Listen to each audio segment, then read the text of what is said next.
last Tuesday, as you know, from with the presidential candidates in this upcoming election that we're gonna, you know, live through hopefully. A little less than a week ago, and by that I mean just about a week ago. By this point, a little bit less, just because it was at night. And obviously, this is middle of the afternoon at this point. But I think again, I said I'd talk about it since it was probably in terms of national consequences, what's going to be happening with the country, one of the biggest pieces of news you could talk about. So it was the first time between Donald Trump and Kamala Harris that they had met, apparently, which I thought was a bit weird since I know she had been a senator during the 4 years he was president. I guess though they never met. I mean, I guess maybe you don't need to meet all the senators. I mean, when you meet two, three, four of them, I mean, you basically met the whole group. You know what they're all like. Uh, Ultimately, at least from the polls I saw from like CNN or whatever, or YouGov was another one. Apparently, the common opinion was that Kamala Harris had won that debate, and I think that makes sense. Although there are some things about the debate that I thought I'd add that I didn't really see being talked much anywhere else. So that would be a good idea to kind of give my thoughts on that. But first, I've seen the common quote or statement or whatever you want to say that apparently there were some who thought this was Trump's worst appearance in the debate, which I mean, I gotta say I've seen, I guess, all the debates he's been a part of just because, and I've known of politics, or at least let's been on the political process for what, about that long at this point, and I wouldn't necessarily say it was the worst appearance he had or whatever. I mean, I thought that maybe the one against Biden in 2020 might have been, just because there was so much yelling, screaming, all that. I mean, it wasn't that bad because being unbiased here, just speaking from what I've observed in the most unbiased way that I can. I mean, there were some lines that he had that I guess people connected with. Although, like I said, I thought that Kamala did probably win the debate, so maybe it wasn't all that much. But the moderators seemed better than in usual presidential debates, just in terms of you know trying to be unbiased and fact checking the candidates, which was good. I thought there were a lot of people upset. I guess they called it a 3v1 in terms of they thought that the moderators were mostly in favor of Kamala, which, I mean, I didn't really think, although, I mean, Trump did get fact checked more. I think it was, 33 times that he got fact checked, something like that. And I thought it was a bit weird that, there had been a lot of complaints about that. Since isn't it, I mean, don't we kind of want to have people checking to make sure that the truth is being said? I mean, although I understand the idea of, criticizing thinking was sort of a biased way, but I don't know, I didn't really pick up on that, but, whatever, I guess to each his own. Uh, and I think that also sort of when bringing up the moderators, if this is a criticism, I guess, at all, and it's probably not even completely their fault, this is something what the candidates do, but I wish there was more kind of substantive questions about what they're going to do as president. And this is, something that every election since, the time, whenever people want to pinpoint that it became more of a media spectacle than anything, it seems this has been the tradition, but I just wish there were some more questions about substantive issues, about what people are going to do as president, because it seems like a lot of the questions, and why didn't I say it's not exactly on the moderators completely, is what I mean.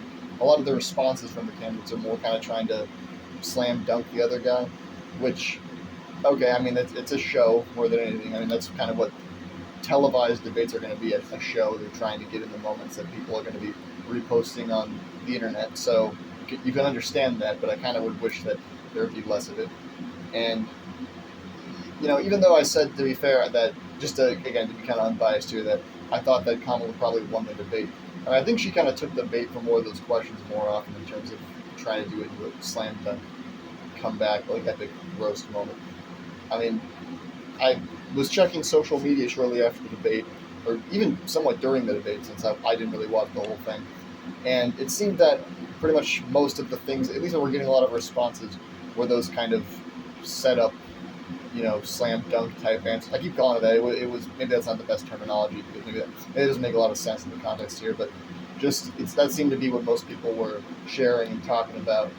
Just the moments where one candidate, comes in and body slams the other with an epic roast or line or whatever you want to call it, and I mean, when I saw that, I already thought, well, okay, well, clearly, I mean, I guess that's what people are going to be talking about most of the time. So, might as well just, accept that's how it's going to be, I guess.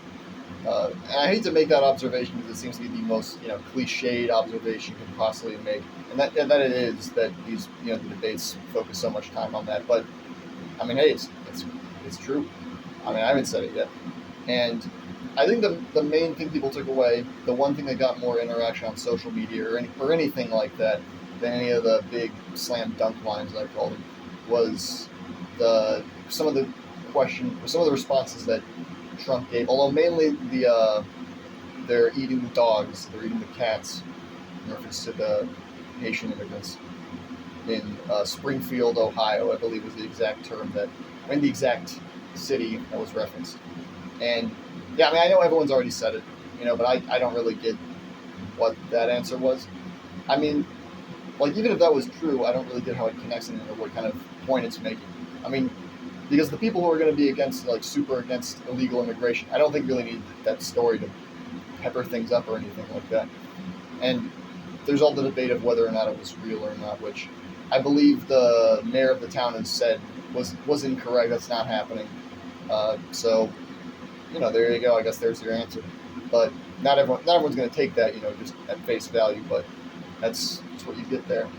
And I think the second biggest moment that seemed to get a lot of attention, although not as much as that one, although there was a decent amount towards it, was when Trump was asked about healthcare, and his response was I have concepts of a plan, which, that's maybe a bit sad. That's kind of where we're at right now. I mean, because you think about it, it's been, I think 10 years or so that Donald Trump's kind of been like a major political figure at this point. I mean, he's kind of talked about politics before, and it's been part of his identity or whatever, but it's been, I believe, 10 years since he's been on, and there's still not one, like a full plan at this point. Although I did know he kind of followed up the immediate sentence after concepts of the plan was, "I'm not president right now," which I guess is in reference to there's not an exact plan of what he's gonna do until he is president. Which seems kind of like an interesting strategy when you think about it. I mean, like, vote for someone based on, just kind of flip a coin and see what the plan's going to be once they get it. I mean, that's an interesting idea. Although, I think it's kind of funny that isn't the whole point of the debates that we're going to find out, like, what your plan is. That's what I always figured they would. Well, besides, again, like slam dunk moments, just setting people up for opportunities to slap down the other one. Besides that, I thought it was about learning the plan. I thought it was about knowing what the plan was going to be, but not all the time, I guess. But although mainly, though, I don't even really blame him for the whole plan thing, because it's been, I think, 14 years since Obamacare became law, or something like that, 14, 15 years, I don't know, around that time. And there's not really any major political figure there's a lot of talk about it, but there's not really any major political figure that has a plan to kind of remove it. And maybe that's partially just because, to be fair, I think a lot of Democrats don't really support Obamacare, just in terms of when you look at their plans, especially in the last election with the open Democratic field, is probably how it's going to be in the next election like that. A lot of them were talking about things like replacing Obamacare with a single-payer healthcare plan, or a part public, part private healthcare plan. So a lot of them aren't even in favor of maintaining it or anything like that. So it's kind of hard, because now Obamacare is kind of the furthest right when you really look at it in terms of healthcare reform at all, because I'm pretty sure if you're going to go to the right of Obamacare, that would just be not changing healthcare at all. So it is kind of hard to know what the plan is. I think pretty soon the plan would be just to maintain Obamacare. I think he said something like that, actually, Donald Trump, in terms of the idea was to make Obamacare the best it can be or something like that, but it will never be great or something like that.